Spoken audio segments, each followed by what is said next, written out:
ارادہ سمجھ لیں کہ وہ آپ نے پروسیس سٹارٹ کر دی ہے.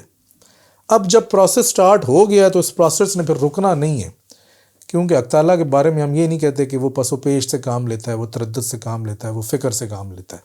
اس کے پاس تمام معلومات اپنی اصلی حالت میں موجود ہیں اور اسی حالت میں اپنی مشیت کے مطابق ان کو وہ ایجاد کرتا ہے. تو جب اس نے اسی طرح سے ان کو ایجاد کرنا ہے تو پھر وہ ارادے کا جب پروسیس سٹارٹ ہو گیا، یعنی کسی شے کو وجود دینے کا پروسیس جب سٹارٹ ہو گیا، جب کن کہہ دیا، تو اب اس کے بعد اس نے یہ تو نہیں ہے کہ کن کہنے کے بعد بھی پتہ نہیں ہوگی یا نہیں ہوگی، وہ تو پھر کنفرم جو بات ہے وہ یہی ہے. تو یہ مشیت کا بھی، ارادے کا بھی اور مراد یعنی موجود چیز کا، یہ ان تینوں کا جو آپس میں تعلق تھا وہ اس مقام پہ کچھ نہ کچھ واضح ہوا ہے.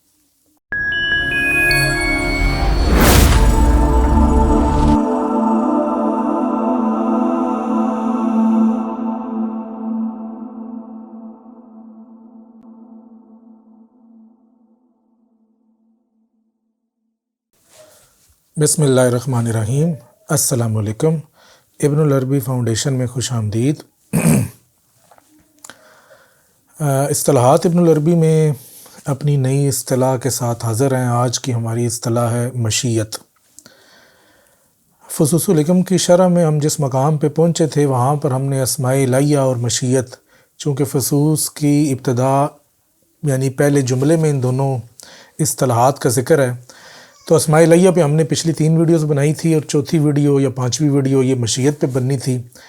تو آج کی ویڈیو اصطلاحات ابن العربی میں بھی ہے اور فصوص کی شرح میں بھی ہے.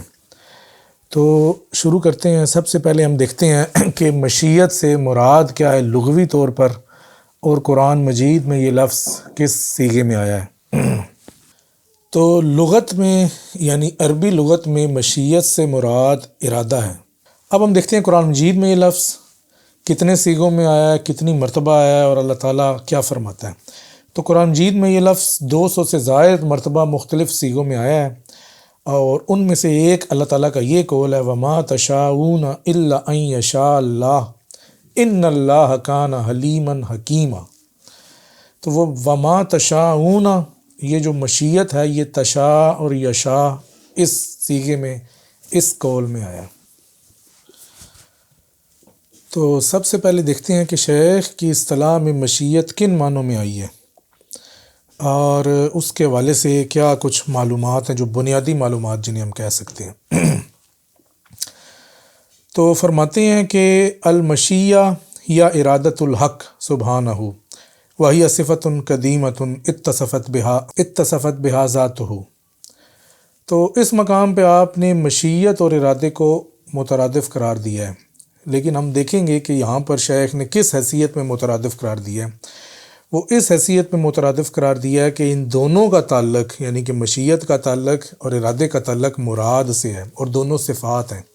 تو آپ یہ کہہ لیں کہ ان میں یہ 2 کامنلٹیز ہیں، یعنی کہ 2 مشترک صفات ہیں، اس وجہ سے ان دونوں کو ایک ہی قرار دیا، لیکن ان دونوں میں بھی فرق ہے.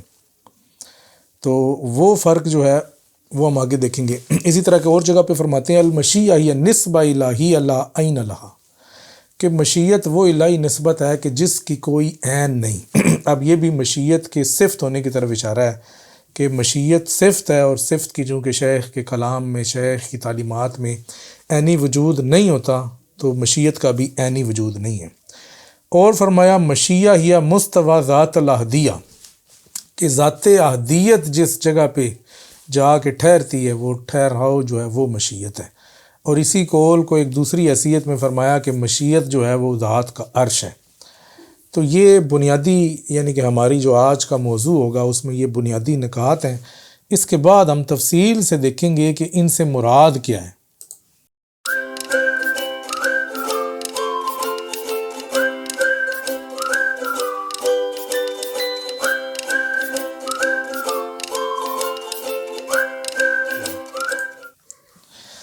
تو سب سے پہلے ہم مشیت کی وہ ڈیفینیشن اٹھاتے ہیں کہ جو شیخ نے اپنی کتاب محقق النجوم میں بیان کی ہے. اور محقق النجوم شیخ نے اپنے اندلسی دور میں لکھی ہے، یعنی کہ یہ بڑی پرانی کتابوں میں سے، المریہ میں چونکہ لکھی تھی 595 ہجری میں.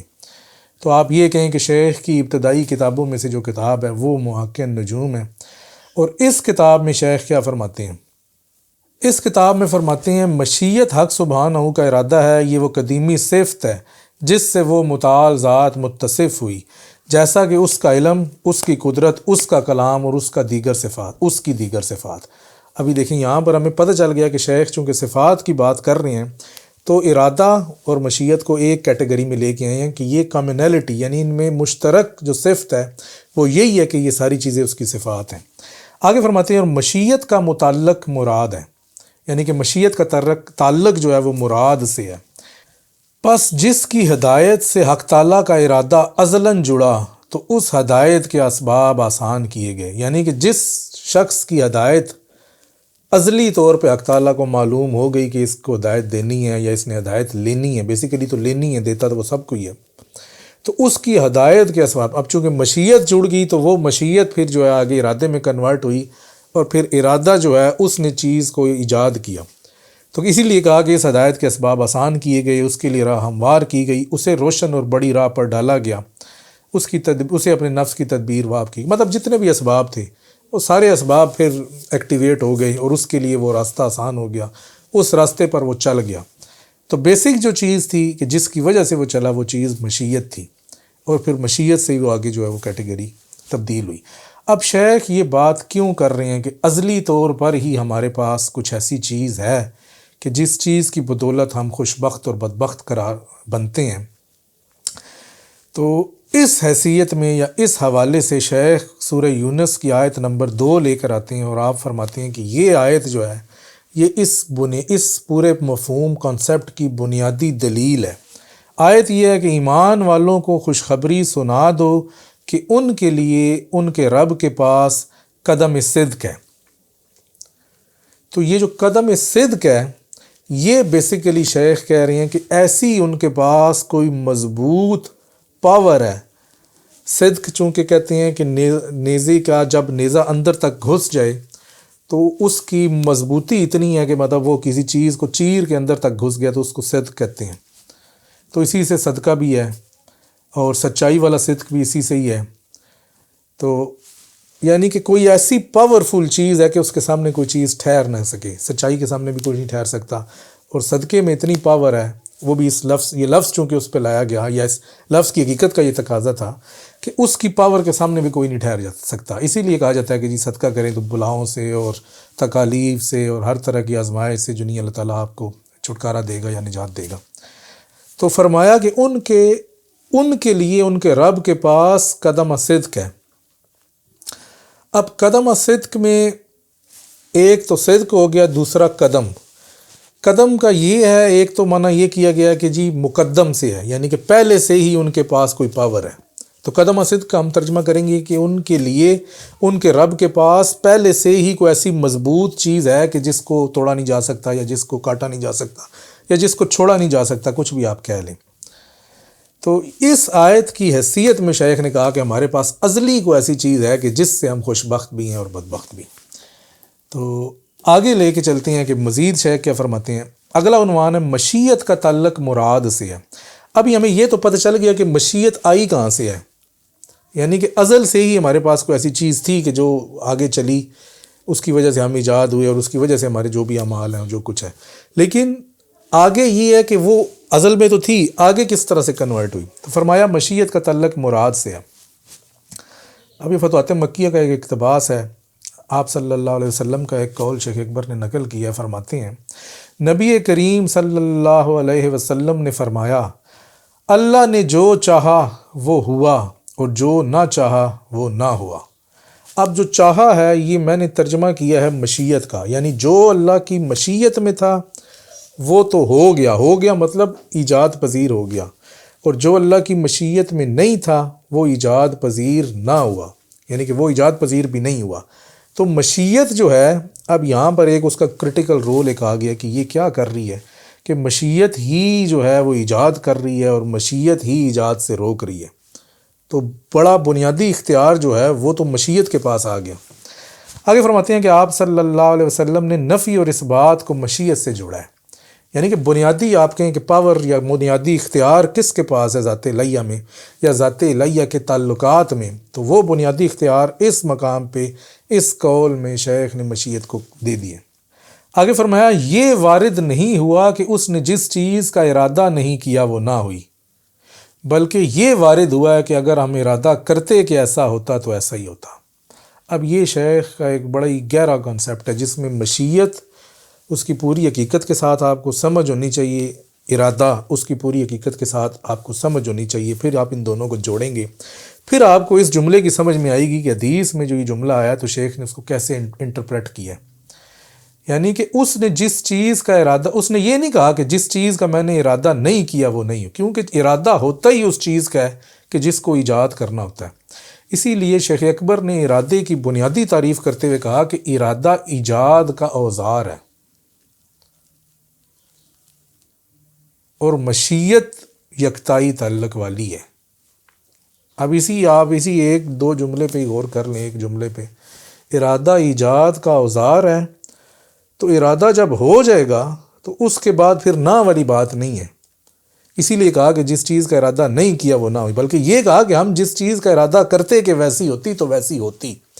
یعنی ارادے کا ایک ہونے سے تعلق ہے، ایجاد سے تعلق ہے، اور مشیت کا تعلق ہونے اور نہ ہونے دونوں سے۔ اگر مشیت میں ہوتا تو ہوتا اور مشیت میں نہ ہوتا تو نہ ہوتا، لیکن ارادے میں ایسی کوئی بات نہیں ہے کہ ارادے میں نہ ہوتا تو نہ ہوتا، کیونکہ ارادے میں ہونا ہی ہے۔ یہ تھوڑا مشکل کانسیپٹ ہے، لیکن آگے چل کے مزید آپ کو اس میں کچھ نہ کچھ سمجھ میں آئے گا۔ فرماتے ہیں تو اس مفہوم سے اختیار نکل گیا، ارادے سے اختیار نکل گیا، اور اختیار سارا کا سارا مشیت کے ہاتھ میں آ گیا۔ اب مشیت ایک ایسی پاورفل چیز ہے تعلقات الہیہ میں کہ ہاں پورا مطلب اختیار اس کے ہاتھ ہے۔ اسی لیے تو ابو طالب مکی نے مشیت کو ذات کا عرش قرار دے دیا، یعنی اتنی بڑی پاور ہے کہ ذات کا عرش کے جس پہ ذات متمکن ہے، پوری پاور وہ مشیت کی ہے۔ تو فرماتے ہیں پس ارادہ مشیت کا مراد سے تعلق ہے، یعنی ارادے سے اختیار نکل گیا ہے، اختیار مشیت پہ پہنچ گیا ہے۔ اب ارادہ صرف یہ رہ گیا ہے کہ مراد، وہ مشیت اور مراد ان کے درمیان ایک رابطہ ہے۔ مراد ہم کہتے ہیں کہ جب کوئی چیز ایجاد پذیر ہو جائے تو وہ ہم کہتے ہیں کہ یہ مراد ہے۔ پہلے وہ چیز ارادے میں تھی، جب ایجاد پذیر ہو گئی تو مراد ہو گئی، یعنی کہ اس کو ایک ایگزیکیوٹ کر دیا گیا، وہ ایک شکل میں آ گئی، ایک جسمانی وجود میں آ گئی، یا جو بھی آپ اس کو کہہ لیں، کیونکہ یہ الفاظ ہی ہیں بیسیکلی، تو معنی اس کو آپ نے دیکھنا ہے۔ ارادہ مشیت کا مراد سے تعلق ہے۔ ارادہ مشیت اور مراد کے درمیان ہے، یعنی کہ پہلے مشیت ہوگی، اس کے بعد ارادہ ہوگا، اس کے بعد وہ چیز وجود پذیر ہوگی۔ تو یہ جملہ جو ہے یہ بتا رہا ہے کہ ارادہ ان دونوں کے درمیان ہے، اور اختیار جو ہے وہ ارادے کے پاس نہیں ہے، اختیار مشیت کے پاس ہے۔ اور وہ جو مشیت کا اختیار ہے وہ کہاں سے آیا ہے؟ ایک تو ہم نے بتا دیا کہ ازلی عنایت ہی ہے، لیکن وہ ازلی عنایت کہاں سے آئی ہے وہ ہم آگے دیکھیں گے اور شیخ آگے بتائیں گے۔